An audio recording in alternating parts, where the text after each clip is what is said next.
Hey everybody, welcome to 66. Sorry, I don't know why I do this all the time. Welcome to Let's Talk About Sex with Sandy. So tonight, for those who don't know me, sorry, I guess I should probably introduce myself to anyone who's new coming on board. I'm a sex and hormone specialist, and I help people, both men and women, if their hormones are out of balance, if they're stressed out, if they're having trouble with their sleep, because quite often lack of sleep or insomnia or any kind of sleep disturbance, quite often that's actually tied to stress, or it could be thyroid. So I deal with that as well. The big part is actually the sex hormones. Low libido.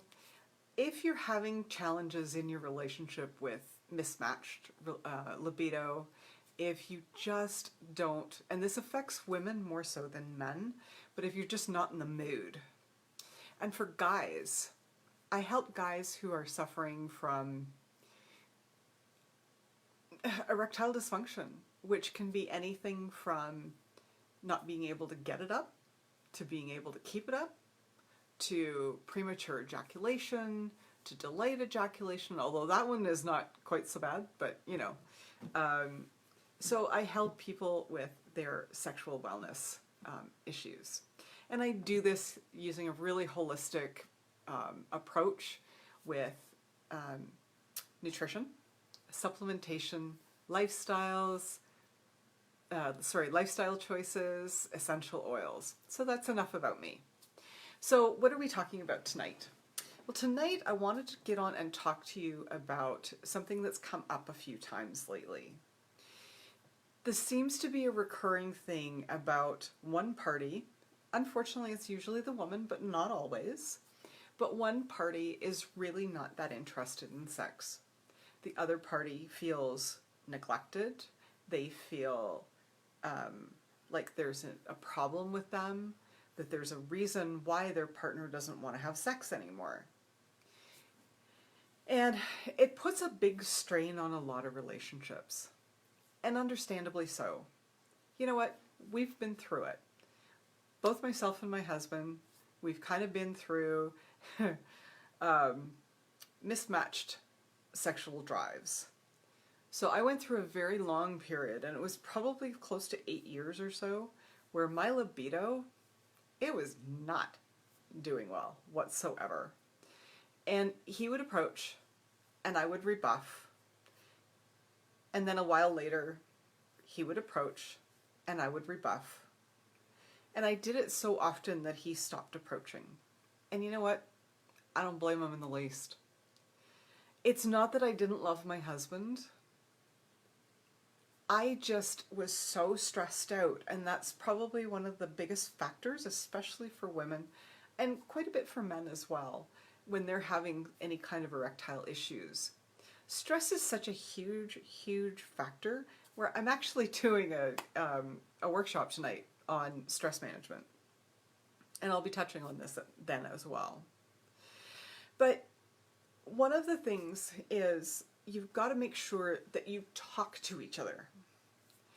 Because I said to my husband, during a period, we weren't in the bedroom. And I said to him, look, I'm sorry. It has nothing to do with you.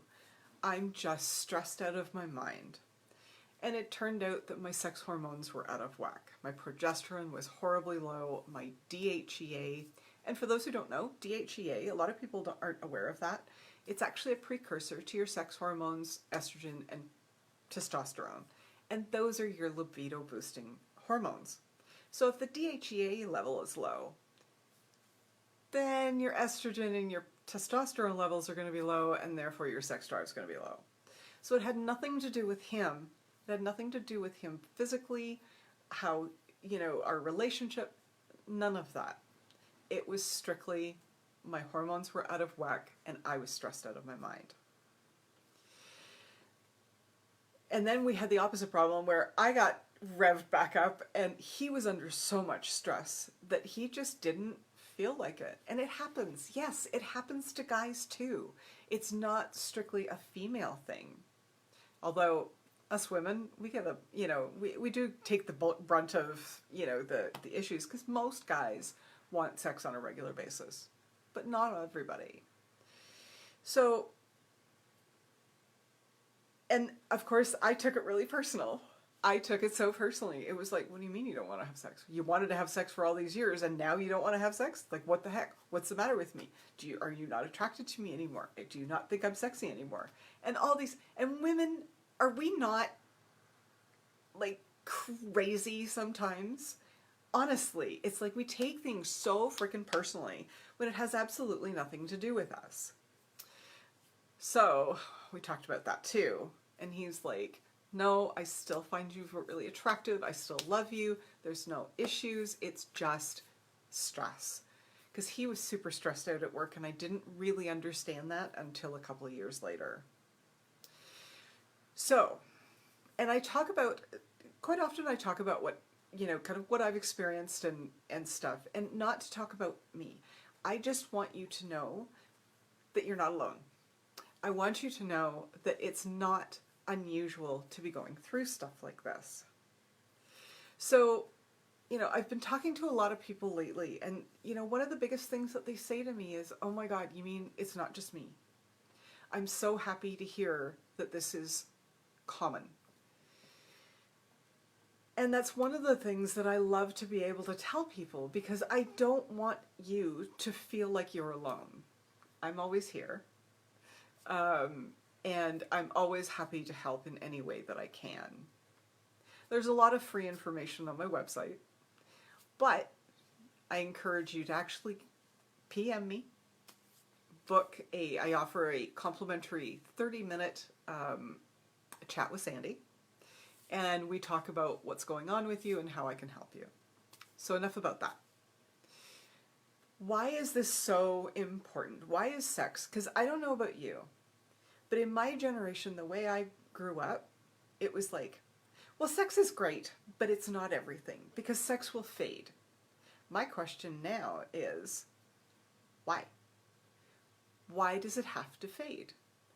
To me, and to a lot of people out there, sex should be fantastic.